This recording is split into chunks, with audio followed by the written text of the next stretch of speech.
Hola, ¿cómo están? Soy la profe Verónica y en esta oportunidad vamos a estar viendo el teórico número 7 que corresponde a la parte de hombro.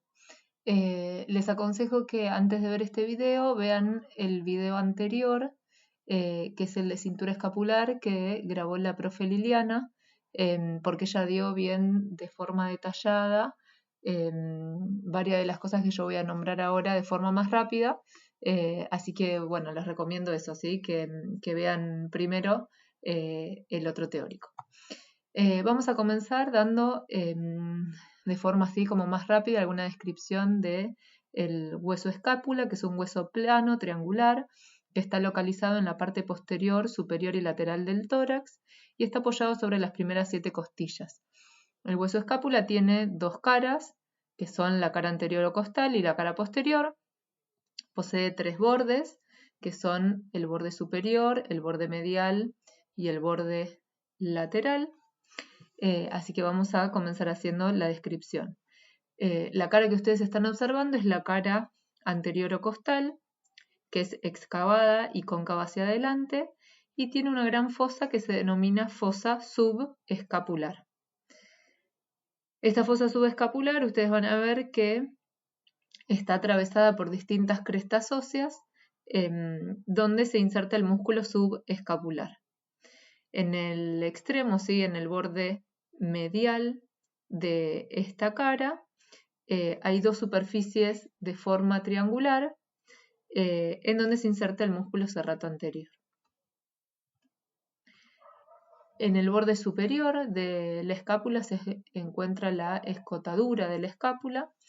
Vamos a ver, acá tenemos una imagen de lo que es el ángulo lateral, donde podemos ver la cavidad glenoidea con el tubérculo supraglenoideo y el tubérculo infraglenoideo. En lo que es la cara posterior, podemos observar lo que es la espina de la escápula, que nace del borde medial y, digamos, nace como de este triángulo que se denomina tubérculo deltoideo. Y esta espina de la escápula se dirige en forma oblicua hacia el ángulo lateral de la escápula para terminar en una superficie aplanada que se denomina acromion.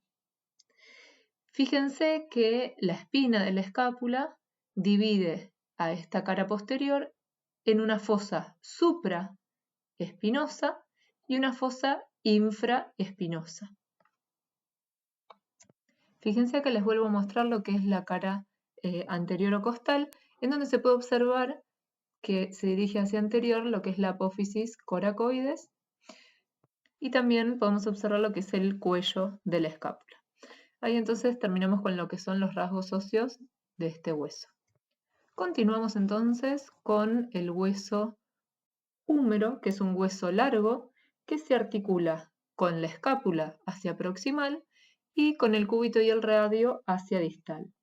Como cualquier hueso largo, presenta un cuerpo o diáfisis y dos extremos o epífisis. Lo que es el cuerpo es cilíndrico en su parte superior y la parte inferior adopta una forma más prismática triangular. Es por eso entonces que este hueso presenta 3 caras, que son la cara anterolateral, la cara anteromedial y la cara posterior. En esta imagen ustedes pueden ver la imagen de la izquierda es una vista anterior, la imagen de la derecha es una vista posterior. En la cara anterolateral se puede observar la tuberosidad deltoidea y en la cara posterior, siempre hablando de lo que es la diáfisis, ¿no es cierto?, se observa el surco del nervio radial. Si describimos lo que es la epífisis proximal, podemos encontrar la cabeza del húmero, el cuello anatómico, el tubérculo menor, el tubérculo mayor y entre ellos el surco intertubercular.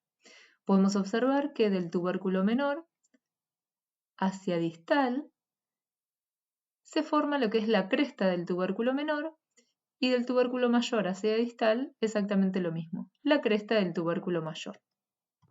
En lo que es la epífisis distal tenemos dos superficies articulares que son la tróclea del húmero, que está en dirección medial y articula con el cúbito, y el capítulo del húmero, que puede denominarse también cóndilo, que está hacia lateral o externo y articula con el radio. Por encima de la tróclea se encuentra la fosa coronoidea, por encima del cóndilo capítulo se encuentra la fosa radial. Esto se observa en vista anterior. En una vista posterior podemos observar parte de la tróclea, por encima de ella la fosa del olecranon. Y hacia los laterales observamos la superficie que podemos denominar epicóndilo medial, y hacia el lateral el epicóndilo lateral. Epicóndilo lateral y medial los podemos observar tanto en la parte anterior como en vista posterior. Acá podemos observar al húmero y la ubicación que tiene en el cuerpo humano, formando parte del esqueleto del brazo. Ahora continuamos con la parte de artrología, corresponde a la articulación del hombro, que es la articulación que une el húmero y la escápula. Tengan en cuenta que, como podemos observar aquí, la cabeza del húmero se orienta hacia adentro, arriba y atrás, mientras que la cavidad glenoidea de la escápula u omóplato tiene la orientación inversa. La articulación del hombro es una articulación sinovial esferoidea o una articulación de tipo de artrosis y género en artrosis, entonces con lo cual puede realizar movimientos en todos los planos y ejes. O sea, en el plano frontal realiza movimientos de abducción y aducción, que están generados por el eje anteroposterior. En el plano sagital, eje transversal, realiza movimientos de flexión y extensión. Y en el plano horizontal, con el eje longitudinal, realiza movimientos de rotación lateral o externa y rotación medial o interna. Y, digamos, ustedes ya saben que por combinación puede realizar el movimiento de circunducción. ¿Cuáles son los medios de unión de esta articulación? Como cualquier articulación de tipo sinovial o de artrosis, posee una cápsula articular. Como cualquier articulación de género en artrosis o esferoidea, posee el labrum glenoideo. ¿Qué es el labrum glenoideo? Es un anillo de cartílago en forma de repliegue tipo fibroso de la cápsula articular. Tiene como función aumentar lo que es la profundidad de la cavidad glenoidea y con esto confiere una mayor estabilidad a la articulación. Puede ocurrir que este labrum glenoideo se lesione, por ejemplo, al levantar objetos pesados por debajo de la altura del hombro o al realizar lanzamientos a repetición por arriba del nivel de la cabeza, o puede ser también por caídas sobre el brazo extendido. La articulación del hombro puede sufrir también luxaciones de forma directa, por ejemplo, con un golpe desde la parte posterior de la articulación, o de forma indirecta, que ocurre en el caso de que uno tenga el brazo en abducción y rotación lateral, y entonces en esa posición la cabeza del húmero está como con más contacto con la cara, sería antero-inferior de la cápsula articular. Entonces, si en esa posición se aplica una fuerza axial contra la articulación, la cabeza del húmero presiona la cápsula hacia adelante y la puede desgarrar y salir hacia afuera de la cavidad articular. Si nosotros vemos cuáles son los otros medios de unión de la articulación, fíjense que la protección, digamos, que tiene esta articulación es hacia anterior, que es hacia donde se puede producir, digamos, la luxación. Entonces los ligamentos o medios de unión, además de lo que es la cápsula y el labrum o rodete glenoideo, es el ligamento coracohumeral y los ligamentos glenohumerales, que tenemos tres haces: el haz superior, medio e inferior. Si ustedes observan, se forma como una Z, ¿sí? Ligamento glenohumeral superior, ligamento glenohumeral medio, ligamento glenohumeral inferior. Ahora vamos a pasar a lo que son los músculos de la región del hombro y vamos a comenzar con el músculo pectoral menor.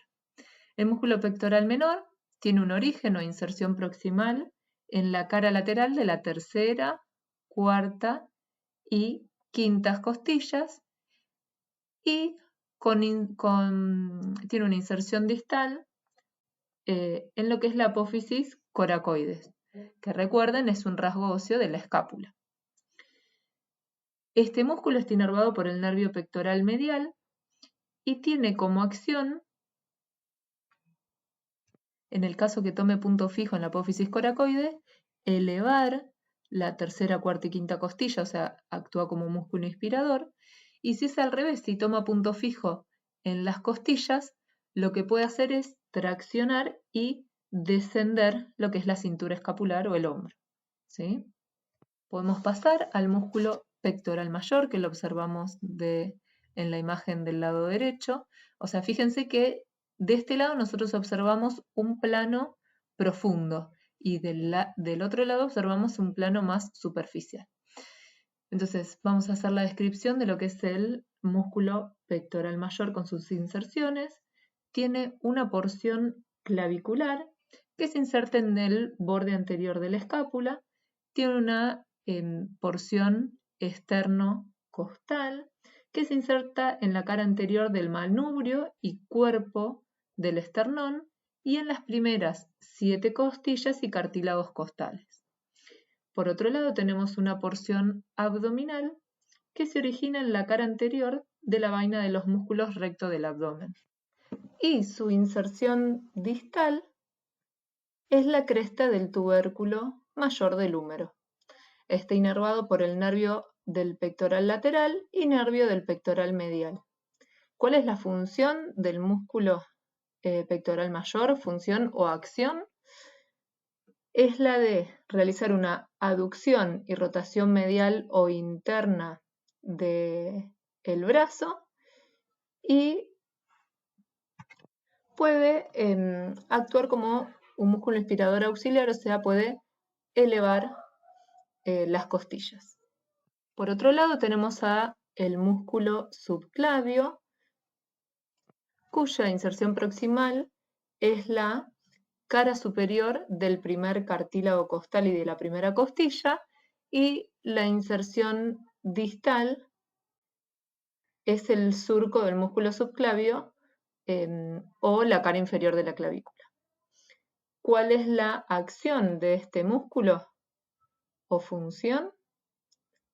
Es la de, por un lado, descender la clavícula o elevar la primer costilla. La inervación, o sea, ¿cuál es el nervio que le da inervación a este músculo? Es el nervio del subclavio.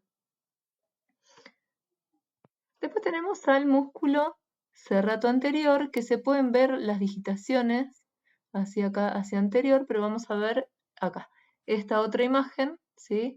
Que se puede observar un poquitito más su extensión. Entonces podemos ver que o sea, se inserta en todo lo que es el borde medial de la cara anterior de la escápula, ¿sí? Que acá en esta imagen no llegamos a verlo, pero les voy nombrando. Tiene una porción superior que va del ángulo superior de la escápula, borde medial de la escápula en su porción media, y la porción inferior se inserta en el ángulo inferior de la escápula, y de ahí se va hacia anterior, o sea, se va hacia anterior desde la primera hasta la novena costilla, ¿sí? O sea, la porción superior va hacia la primera y segunda costilla, la porción media a la tercera, cuarta y quinta costilla, y la porción inferior de la sexta a la novena costilla. Bueno, ¿cuál es la inervación? Nervio torácico largo. ¿Cuál es la acción del músculo serrato anterior o mayor? Por un lado, elevar las costillas y por otro lado, hacer una antepulsión. O sea, si el serrato toma punto fijo acá en las costillas, lo que permite hacer es que las escápulas O sea, si uno contrae, tomando punto fijo acá en las costillas, la escápula queda, digamos, aplicada hacia las costillas, queda aplicada hacia el tórax, ¿sí? Se pega, digamos, lo que es la escápula a toda la parrilla costal con la acción del serrato mayor o anterior. Fíjense que acá en este cuadrito, que está sacado del libro, ustedes pueden observar lo que son la inserción proximal u origen, inserción distal, o acá está marcada como inserción, la inervación y la función o acción de estos 4 músculos que les acabo de nombrar. Después tenemos al músculo deltoides, que tiene 3 porciones, una anterior o clavicular, una media o acromial y una porción espinal o posterior. Entonces aquí tenemos las 3 porciones y fíjense que acá está marcado igual, ¿sí? Deltoides anterior, medio y posterior o deltoides clavicular, acromial y espinal. Entonces fíjense que tenemos acá el cuadrito para ir identificando las distintas características, ¿sí? Entonces tenemos origen o inserción proximal, tenemos la porción clavicular, se inserta en el tercio lateral de la clavícula, la porción acromial en el borde lateral del acromión y la porción espinal en el labio inferior del borde posterior de la espina de la escápula. Esas 3 porciones se dirigen hacia distal y terminan insertándose en la tuberosidad deltoidea del húmero, que recuerden es un rasgo óseo de la cara anterolateral de este hueso, ¿sí? Del hueso húmero. El deltoides está inervado por el nervio axilar y puede cumplir con todas las funciones, digamos, ¿sí? Entonces fíjense que la porción clavicular puede realizar una flexión, rotación medial y aducción del brazo. La porción acromial realiza abducción y la porción espinal o posterior realiza extensión, rotación externo-lateral y aducción del brazo también, ¿sí? Entonces aquí tenemos todas las características del músculo deltoides. Por otro lado tenemos al músculo dorsal ancho. El músculo dorsal ancho lo podemos observar aquí en una vista posterior o en vista anterior. Fíjense que la inserción proximal o el origen de este músculo son las apófisis espinosas desde T7 a L5, toda la cresta sacramedia, la fascia toracolumbar, cresta ilíaca, el tercio posterior de la cresta ilíaca y la cara externa de las últimas 3 o 4 costillas. Y de ahí el músculo se va hacia anterior, fíjense que pasa por el lado medial del húmero y llega a insertarse en el surco intertubercular del húmero. Está inervado por el nervio tóraco-dorsal y las acciones que realiza es la de extensión, rotación medial o interna y aducción del húmero. Después continuamos con los músculos del manguito rotador, que son el músculo subescapular, supraespinoso, infraespinoso y redondo menor. Vamos a ir dando las características de cada uno de ellos. Comenzamos con el músculo subescapular. Fíjense que esta es una vista anterior y se puede observar cómo el músculo subescapular se inserta en lo que es la cara anterior de la escápula. La cara anterior de la escápula, recuerden que tiene como rasgo óseo predominante la fosa subescapular. Ese es el origen o inserción proximal del músculo subescapular. Y la inserción distal va este músculo hacia el tubérculo menor del húmero. La inervación es el nervio subescapular superior e inferior y su acción es la de realizar una rotación medial o interna del húmero y también tiene un componente de aducción. Seguimos con el músculo supraespinoso. Tanto músculo supraespinoso, infraespinoso, redondo menor y mayor se insertan en lo que es la cara posterior de la escápula, ¿sí? O sea que los vemos en vista posterior. Fíjense acá tenemos el músculo supraespinoso que se origina, o sea, tiene como inserción proximal, lo que es la fosa supraespinosa. Su inserción distal es el tubérculo mayor del húmero. Está inervado también por el nervio supraescapular y tiene como acción la de la abducción del brazo y es un ligamento activo de lo que es la articulación del hombro porque impide que el brazo se luxe hacia abajo, ¿sí? Que descienda. Aquí tenemos el músculo infraespinoso. Fíjense, acá se observa la fosa supraespinosa y ahí iría el músculo supraespinoso. Músculo infraespinoso, como su nombre lo indica, tiene un origen, se inserta en lo que es la fosa infraespinosa.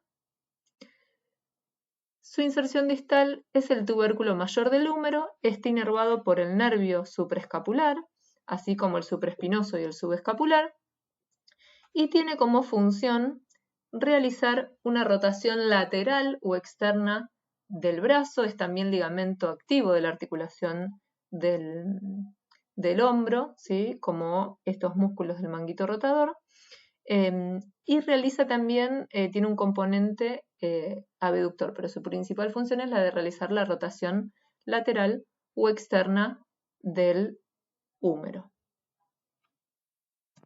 Aquí observamos, ¿sí?, los músculos del manguito rotador y fíjense cómo se forma un manguito, ¿sí? Por eso es manguito rotador, porque tienen como acción la rotación y se forma justamente como un mango, ¿sí? Alrededor de lo que es el húmero, músculo supraespinoso, infraespinoso, redondo menor, y tenemos también al subescapular. Continuamos con el músculo redondo menor, que es el último que nos queda del manguito rotador. Este músculo, fíjense, este es el borde lateral de la escápula, entonces se inserta en la mitad superior del borde lateral de la escápula y de allí tiene como inserción distal el tubérculo mayor del húmero. Está inervado por una rama colateral del nervio axilar y tiene como función la de realizar una rotación lateral del húmero y tiene un pequeño componente de aducción. Entonces les recuerdo que músculo subescapular, supraespinoso, infraespinoso y redondo menor son los músculos que componen el manguito rotador. Los podemos observar aquí de vuelta, ¿sí? Redondo menor, infraespinoso, supraespinoso y en la cara anterior de la escápula el músculo subescapular. Por último, de este grupo de músculos que se encuentra localizado alrededor de la articulación del hombro, tenemos al músculo redondo mayor. Este músculo redondo mayor se inserta por debajo del músculo redondo menor, ¿sí? Recordemos, el redondo menor se inserta en la mitad superior del borde lateral de la escápula, el redondo mayor se inserta en la mitad inferior del borde lateral de la escápula y de ahí se dirige hacia la cresta del tubérculo menor del húmero. Está inervado por el nervio tóraco-dorsal y tiene como acción la de realizar una rotación interna y tiene un componente de aducción también del brazo. Fíjense que los de este grupo que pueden realizar rotación externa son el músculo infraespinoso y redondo menor, o sea que tenemos más músculos, casi todos, ¿sí?, que tienen el componente de rotación interna, o sea, por ejemplo, el músculo pectoral mayor, el músculo subescapular, músculo redondo mayor, el dorsal ancho, el deltoides, o sea, muchos músculos que tienen componente de rotación interna y poquitos y músculos chiquitos que tienen el componente de rotación externa, o sea, infraespinoso, redondo menor. Entonces, por eso es importante, o sea, ya nombramos, ¿no?, que estos músculos del manguito rotador son ligamentos activos de esta articulación, la mantienen en su rango óptimo de movimiento, tiene un montón de características que hacen que sea importante, ¿sí?, mantener, digamos, estos músculos saludables. Bueno, hasta aquí lo que es el teórico esta partecita así de lo que es el hombro. Recuerden que tienen que ver también el otro que es de cintura escapular para esta clase. Así que bueno, nos vemos pronto. Espero que les haya servido. Hasta luego.